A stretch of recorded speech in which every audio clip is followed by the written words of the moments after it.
Kaseng United Democratic Party hini kesni ke khatnyau dari ulber arjar arpuar keleplong ye kejinyalang hapathar kama Ribhoi District ban Pynthymmai ki Nongkitkam jang ke Jirang Circle kumshi benta ban Pynkhreh ek election ke ban Shillong House nem arjar arpulai ban wan.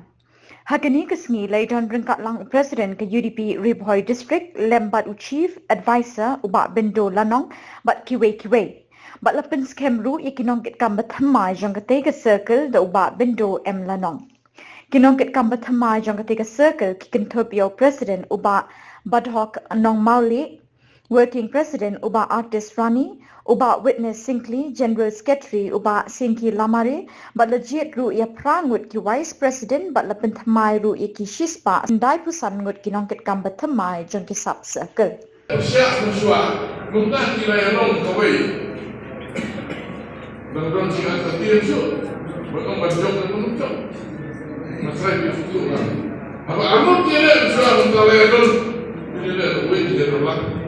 Kalau kecing jauh ada yang kami ngai, berlak kita. Tapi Elekshon apa? Kata Elekshon ini kan ham sulit juga. Yang sibuk, tidak ada. Nanti pin influence. Pintu sawah, ya kali boleh berapa?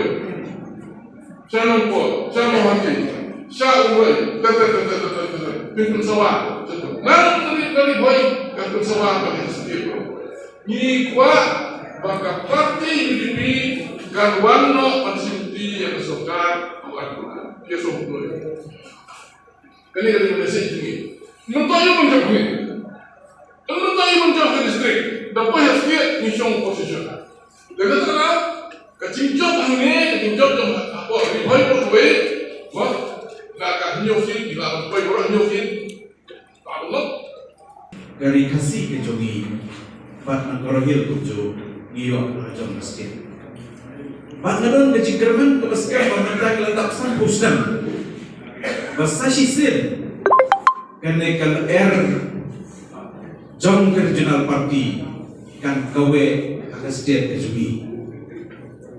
Ni keran mana bapak betul nom.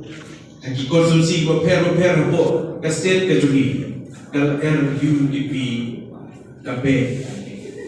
Ani tu ipisa kajiran konsumsi apa ke district kejumi kedai ke bakal be sisa kal RUDP nak mengadakan election kebaruan.